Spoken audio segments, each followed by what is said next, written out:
you are not getting the results you want, maybe it's time to give your conversational intelligence a boost. This is a quote by Daniel H. Pink, who is on the cover of the book called Conversational Intelligence by Judith E. Glaser. We're going to talk about that today. So I'm Karin. And I am Nuala, and we are the Safety Collaborators. And our mission is to help people have better conversations and change the way they think about safety. Today we want to introduce you to CIQ, Conversational Intelligence, and why we love it. Karin, share with us, where did you first learn about conversational intelligence? I think before I dive into how I came across it, it might help to understand why I even wanted to go down that path. Probably a good starting point. So many years ago now, when I first started working in the industry as a safety coach, although back then we were just consultants, but anyway, working out on rigs in environments that were different to where I grew up and lived. And in fact, it was my first gig was off the coast of Nigeria. And I can remember even back then thinking, we have these things, I'm talking really in the heyday of behavioural-based safety, so we are talking 20 years ago. And I can remember sitting there thinking, we're having these conversations, we're trying to teach people to do things differently, but something was always a little bit missing for me. And I didn't quite know what that was back then. That comes with years of wisdom, whatever.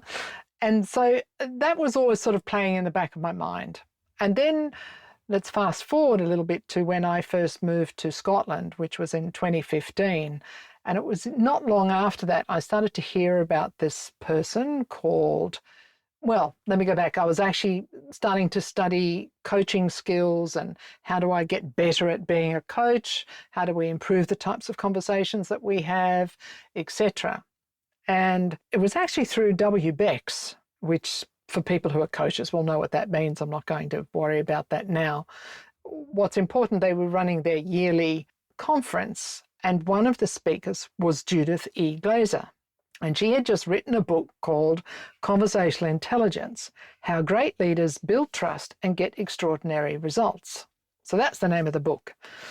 However, on that conference and through her session, she started talking about the tools that she uses and the journey that she went on to better understand and to better help people have the right conversations. And it was actually started in sales.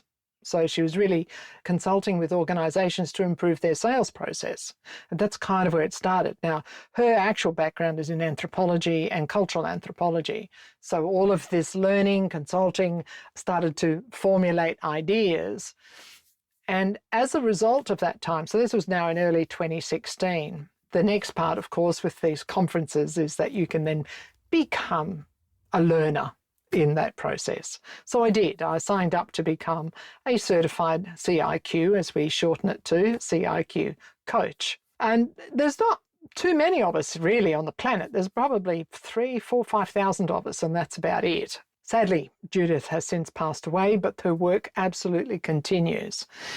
So we are some of the early adopters of CIQ, and we really love to bring it into the work that we do. So that's kind of how I got to it. I mean, we need to talk now about what on earth it is. But then it was 2018. I went to an ICF conference in Ireland, and they had like a tombola thing, which is a thing where you buy tickets and you put it into a box and they swill it around and pull out the lucky number. And you had to write on there what you would do with the gift if you won it, which was to join one of her programs. Now, I'm already certified, so I'm thinking, well, I don't need it. So I actually wrote on there, I would give it to my friend, Nuala. And lo and behold, I won it. Promptly burst into tears, as I do. And I was delighted. And you were delighted. So that is how we both became conversational intelligence coaches and some of the rare breed out there that are certified. So that's the origins of conversational intelligence, or how we got to it. But really it's about helping people that we work with have conversations that build trust, that understand what's the difference between a power with conversation versus a transformational conversation. So we talk about 3 levels of conversational intelligence. We talk about a whole range of tools and frameworks, if you like, within that. Anyway, that's me talking. As we started this conversation, one of the things that really triggered for me was I need to do a deeper dive into it again, because I think there are many things that I have maintained and kept up. But even just going through some of the resources before we started this podcast, I was like, there are so many golden nuggets that I think I've dropped out of my toolkit. And I would really love to bring back into my toolkit the whole asking versus telling. Yes. Selling versus yelling. Yes. And some of the things that I just go, oh my gosh, we need to share more of this. It had such an impact when I was learning it. And I remember it was, for me, it was great because the live sessions were after hours. And at that stage, I think I was using a trampoline to get fit. So I would often have the lessons going whilst jumping on the trampoline so that I, was multitasking. You'll be happy to know I no longer do that kind of multitasking. I've learned to get a life. But there are many happy memories during that learning and many moments where I was so grateful that I was also being challenged and learning myself. Judith was a great fan of that, and she really had an extraordinary aura and energy about her. And so it was a joy to actually be on the program with her and to become one of the inaugural certified coaches, actually. Well, I remember the day you phoned me. Yes. You were like, I'm at this conference and you've won this. And I was like, oh my word, because I'd been looking into how do I do this? How do I make it happen? Yeah. And it was one of those, this is a sign that it is so meant to be. Yeah, absolutely. It also was the earlier days of introducing us to neuroscience as well. So a lot of underpinning conversational intelligence is understanding from a neuroscience perspective what's happening. So we talk about the 6 brains, so our prefrontal cortex or our executive brain, if you like, which is our newest brain, all the way down to our gut brain, which we believe and is now being kind of evidenced in many, many ways, is an important component to the way we show up as human beings. So there is as much conversation going on between the brain sending messages downwards as there is the gut sending even more upwards. So if you think about that from an emotional intelligence perspective, where do you feel things first? You feel it in your gut generally. So that then sends informations through your nervous system to your brain. It triggers, either fast or slow thinking. Fast is your emotional reactions without any self-management. So therefore we have to understand then, well, what's happening from a chemical perspective within us. So we talk a lot about how do we downregulate cortisol, which causes us to react quite quickly, and inject more oxytocin into our world, which allows us to be, well, it's kind of lovingly known as the hug hormone, not suggesting everybody walks around and have hug conversations, but maybe we are. We mentioned it kind of in passing, but I think we're actually going to have to commit to giving a bit more of an ongoing series throughout our podcast going forward to share more of this amazing information. Absolutely. And these tools, because we've already mentioned probably about 5 or 6 things, and I'm going, that is an entire conversation on its own. We can't just introduce it and then not help people learn more about what it is and how to engage in it. And one of the things on what you were talking about with the down regulating your cortisol and your overdrive possibly of adrenaline and up-regulating your oxytocin and dopamine is one of the team introduced it as like a set of cocktail glasses. Correct. Yeah. Which one are you filling? Yes. And what conversational cocktail are you actually presenting out there to the world? And I just, that image just popped back into mind. I think we can do another episode just on conversational cocktails. That's a nice name for it, actually. It is. What's interesting with this body of work as well is that there's some other measuring tools. So one of my favorite tools, particularly for one-on-one coaching, is what we call the CRQ Catalyst. And it's literally a series of 10 questions. But what it does, it really highlights in a conversation, particularly with leaders, what their conversational patterns are. And it's the same 10 questions for everybody, but they all come back in a different order because we all have different conversational patterns. And it's literally just a catalyst for conversation between us and our coachee, if you like, where we can then take a deeper dives into, well, that's interesting. So if you think you're really good at this conversational pattern, but you have this conversational pattern that is more cortisol driven, where's the disconnect? So how do they overlap? So there's lots of tools in here. One of our favorites that we use a lot, actually, it's an acronym and is called L.E.A.R.N.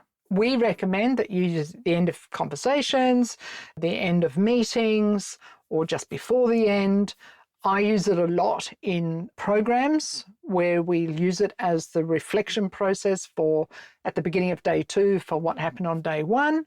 So you can use it in that way. Really, it's a fabulous tool for leaders to adopt as well. And it gives a really good structure to what in days gone by I would have called the ponder or the review of learning. Yes. And then it was kind of, well, what stood out for you and why did it stand out for you? But it didn't give people much structure to help embed the learning. Whereas this, for me, gives a fabulous amount of structure for people to really think it through. And for those who aren't natural journalists, who find journaling or that reflective side of learning tough, this is a great way to prompt what you're thinking, what you were learning, and what you want to do with it going forward. Conversations that matter are where we're at. So let us know what you want to chat about. Mail us at hello@safetycollaborations.com and we'll get back to you. Okay, now on with the show. I think for us as facilitators or as coaches or as you as leaders and team leaders, it gives you feedback on what's next. Yes. What do people need? What's more? What needs to be adjusted? What do people need? Yeah. So in the traditional way, it's L stands for like, E stands for excited, A stands for anxious, R stands for reframe, refocus, redirect, and N stands for needs. So if we expand on those, L stands for like. So what did you like most about this meeting or this workshop or, and what would you want to explore further? Often, I think in meetings it's great, and we've probably all been in them, where we're sitting around a table, everyone goes, has anybody got any last questions? Crickets. Yes. Right, you hear nothing. So it can be really used for that purpose as well. So if you turn around and ask everybody, okay, so now using a sticky note or whatever, write down one thing you liked about this topic. I'm not saying that you do this for every stand-up meeting, by the way, but if it's an important one where decisions and things need to be made, it will work well. The E can stand for what excited you. So it's excited. I use the word energized. So you can always change out these words a little bit as well.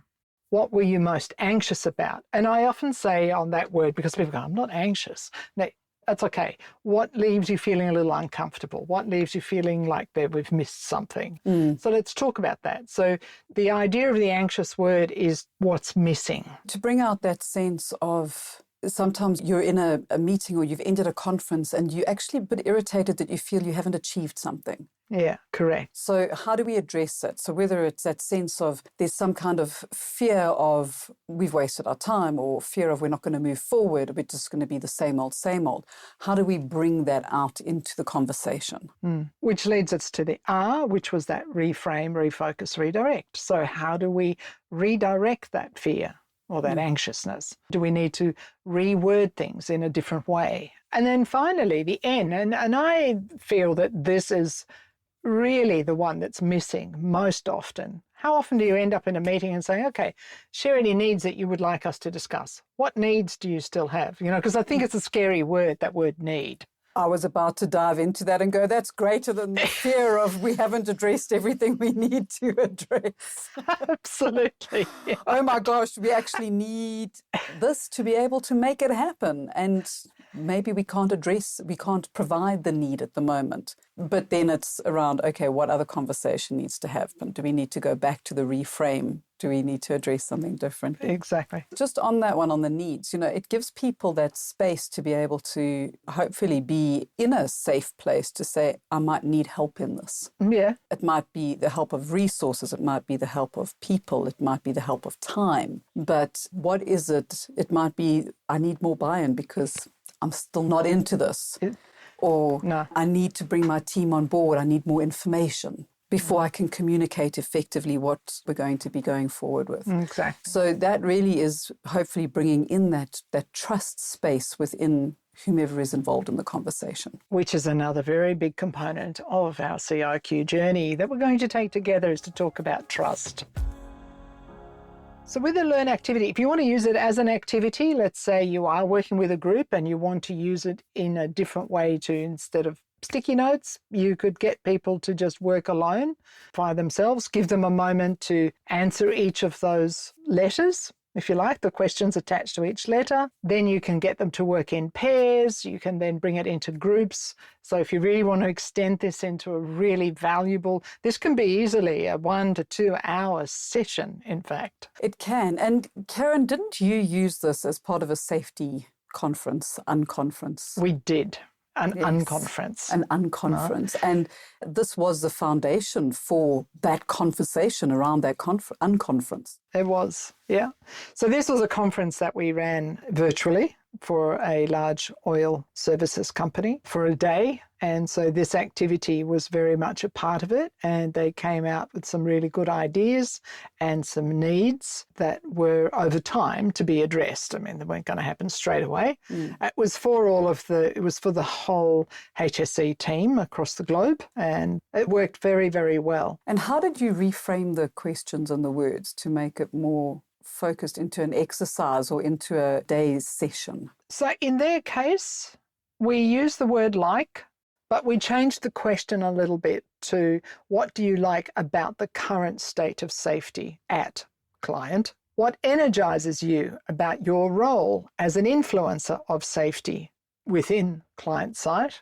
What makes you anxious about the current state of safety in client? Let's address that. What do we need to reframe or reimagine? I love that word, actually. I think that's a really nice word. How do we reimagine? So how might we reframe or reimagine the anxiety in a new way constructively? How would you imagine the future of said client, the safety future, that is, and needs? What do you need to make that future a reality? Share your ideas. And because of the tool that we use for running these sorts of events, it allows us to capture all of that really rich data. And then using AI, we actually summarized it all so that we had like a one-page takeaway from that whole event of quite a few people. So that was one way. The other way, I use it for a program we called Energize 2. So the E is all about energizing and what do you like about the event or the workshop or the program, what energizes you about this program. We do use it at the beginning of day 2 of the workshop, and leading up to this point, they've had a whole day together. Then they have had their one-on-one coaching session together. And so it gives us a bit of a sense of, well, how do we continue with the rest of this immersive program that we're running for them? It's tweaking it. You can use the words. I mean, if you really wanted to get creative, you could turn like to love. You could. Some people might find it awkward. What is exciting? What is... I love your energize. Energize for me is really... I think energize, it's a brilliant word. Brings a lot of enthusiasm. What are you enthusiastic about? Yeah, exactly. Yes. I mean, the program's called Energize too, so it's brilliant. It works really well for that. It does. Yeah. You know, and one of the other ways is to take, if you're in a room with a group of people, yes, is put a letter on a single flip chart. So each piece of flip chart up around the wall has one letter. So like, excited, anxious, reframe, needs. And then let people walk around and go and actually write on the flip chart their response to each of those words. Their word. Yeah. Yeah. I've actually did that at another conference. It was for environmental reps. Okay. So we used it at the end of the day, and people just sort of walked around and did exactly that. And then the person who was running that event could take that away and do some stuff with it. Brilliant.